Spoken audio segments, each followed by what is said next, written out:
Hi everyone, this is Dr. Jon Finn. Welcome to another Tougher Minds podcast.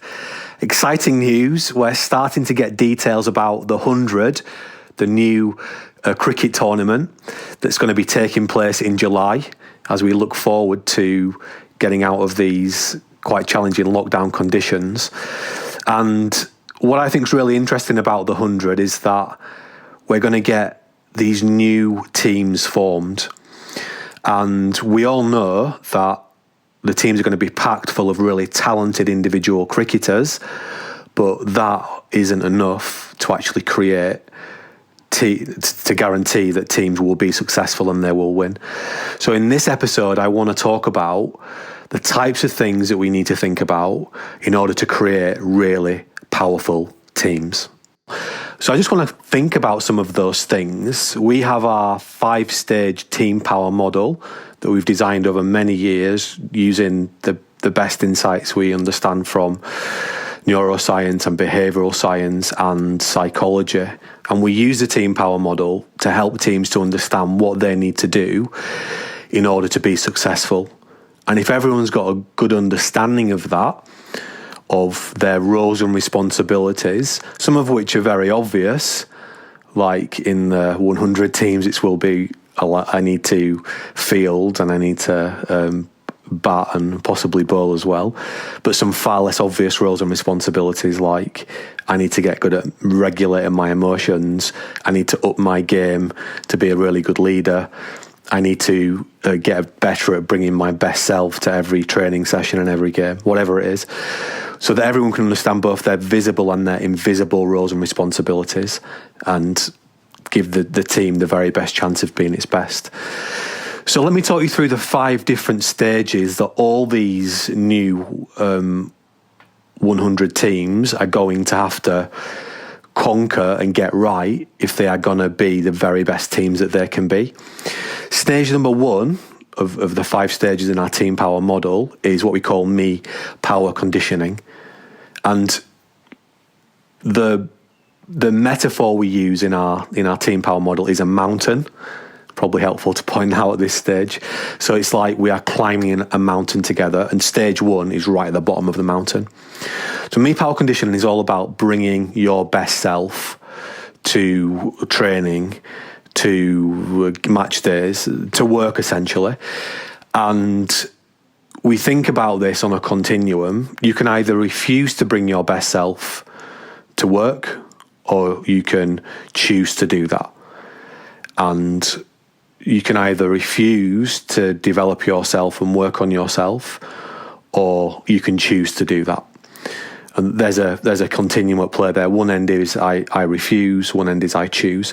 And we want as many people as possible to be moving towards that choose end of the continuum as possible, because that's going to be essential, not only for team performance, but more fundamentally for those people feeling healthy, happy, and at their best, because making personal progress is absolutely essential for us as human beings to feel well. And in order to help people to do me power conditioning, we teach them how their brain works, how everything, or the vast majority of what they're doing is a habit, an automatic, semi-automatic behaviour, and how individuals can individually and collective start to build more helpful habits. If we want to have a powerful team, the absolute foundation is that everyone is doing me power conditioning. Doesn't matter how talented you are, you've got to keep turning up every day and bringing your very best self to work. And that's not always easy. And if we have some skills that make it easier for us to do that, that's just going to make it easier for the team to be at its best more often. So that's stage number 1. We want to pack our teams full of people that are doing me power conditioning.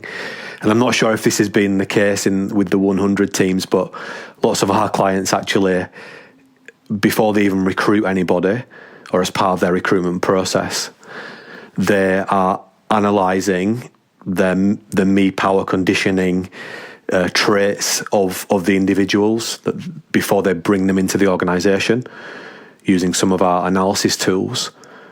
Because if we don't have people coming into the organisation that have the me power conditioning mindset, then it's going to be problematic right from the word go, and they're just going to detract away from your team being successful. The second stage then is what we call community base camp. So remember, the metaphor is we're climbing up the mountain, and we've recruited and packed our team full of people who are doing me power conditioning all the time.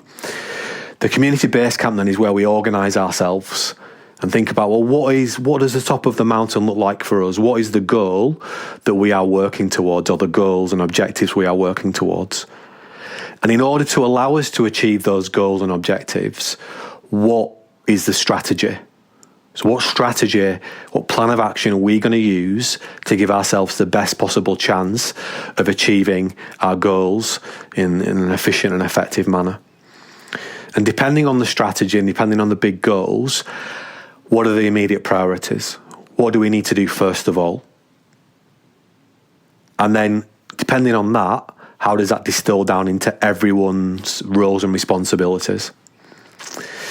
And the person who leads a community, the community base camp, is what I would call a cultural architect. This is one part of our team power leadership model. And the job of the cultural architect is to help to empower everybody to feel like they are completely valued, and that their opinion matters in terms of, and they've been a part of devising the big goals and the strategy and the priorities. So that's a really important part of the community base camp. And of course, like any skill we want to get better at, becoming a better cultural architect is a skill, and we can learn how to do that. And that's one of the things we teach in our Team Power Leadership Certificate. Stage number 3 is what we call group climbing support. This is the day in, the day out grind of supporting each other, both via what we do, and we call that the role model piece, and also by what we say, and we call that the action communicator piece. So every day, whether it's coming into training or match days, or for most of us going to work, the group climbing support piece is how we support each other. So we turn up and we bring our best selves, but we also turn up and we want to help others to be at their best, and we proactively support. And that's a really important part of the 5-stage team power model. And of course, that piece for most of us has become much more difficult when we've been working remotely, because it's harder to give that support to colleagues. Stage number 4 is what we call campfire discussions. So this is all about one-to-one coaching support. It could be manager or coach to athlete. It could be manager to direct report. It could be peer to peer. We know that one of the great challenges of the VUCA world, the volatile, uncertain, complex world, is that whatever you need to do your job really well today, or in the next 12 months, probably won't be exactly the same in the following 12 months or the following 6 months, because the only constant in the world is change. So in order to keep being at our best and be able to deliver on our roles and responsibilities, we need to keep upskilling ourselves. Doesn't matter how talented we are or how good we are today, what got us here this year is probably not going to cut it next year. And peer-to-peer coaching, direct report to, or manager to direct report coaching, or player-to-player coaching, or coach to player coaching is absolutely essential. Having those one-to-one conversations, helping people to build new habits, and we call this being the habit mechanic. And we teach people to do that via our swap coach model, which is one of the 4 elements of the team power leadership model, which I've mentioned all of those now. One is the cultural architect, one is the role model, one is the action communicator, and one is the swap coach. And put those 4 components together, that's how you become a really powerful leader. And we need to pack our teams full of really powerful leaders if we want to be successful as a team. And that the team power leadership model and the 5-stage team power team model, they both connect together. But anyway, we've had stage number 1 is me power conditioning. Stage number 2 is community base camp. Stage number 3 is group climbing support. Stage number 4 is campfire discussions. Finally, the 5th stage is what we call group climbing reviews.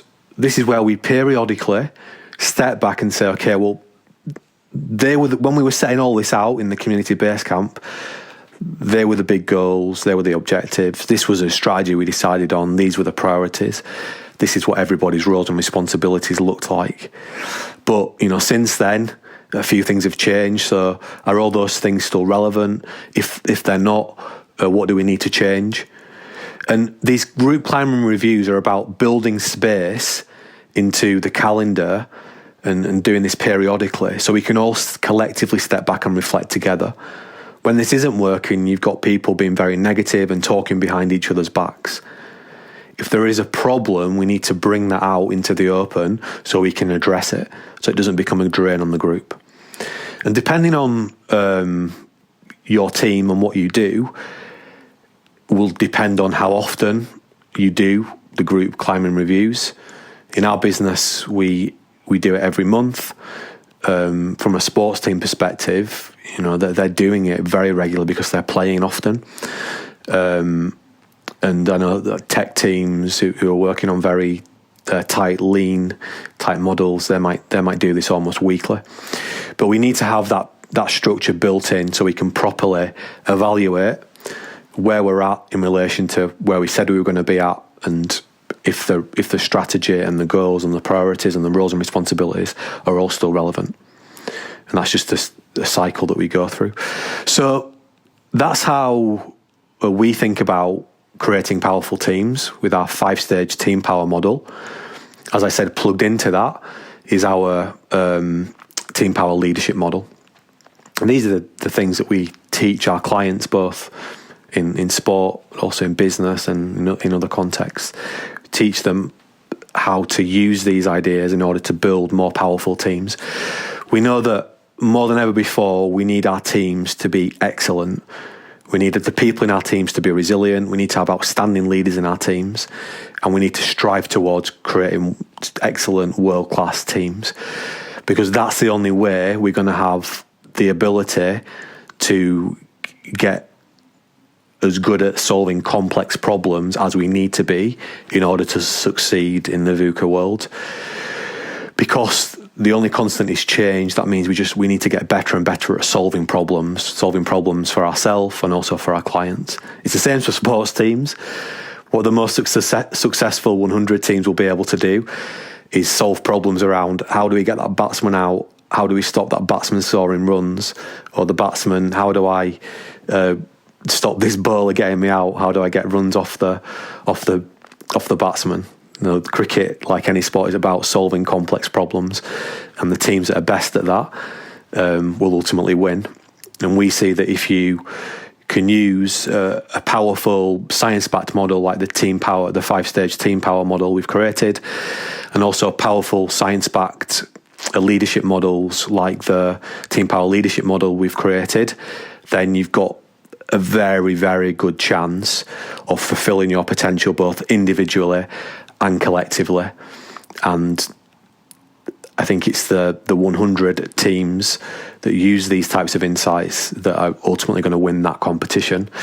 So hopefully that's insightful. Just a quick reflection on something that's going on, something exciting that's going on as we move out of this or sort of look towards the end of this lockdown period, and we've got hopefully a really good positive summer to look forwards to, but some performance insights there about what those 100 teams are going to need to do if they're going to be successful. It's not just about the superstars, that's where the headlines are right now. It's actually going to be about creating teams that can win, teams that can fulfill their potential. And ultimately we can use leadership science to help us to do that. If you want to start doing more Me Power conditioning yourself, then very simple, just access our free Me Power Resilience Planner. Just give you some really simple and practical tools that you can use, and you can use with your team as well, to help you all just start doing a little bit better every day. So if you want to do more Me Power conditioning, just get the Me Power Resilience Plan are absolutely free. Just go to our website and you can access it there. Remember, we're doing these podcasts all of the time. If you want to get reminded of when they come out, just subscribe. We're on all the major podcast platforms, so just subscribe wherever you listen to your podcasts, and as soon as a new one comes out, you'll get reminded. And hopefully these podcasts act as a really good trigger to remind you about the kind of simple and practical things that you need to do in order to be healthy, happy, and at your best. And we know that that's more difficult than ever before at the moment. So I hope the podcasts are really helpful. But I will speak to you again in the near future. Bye for now.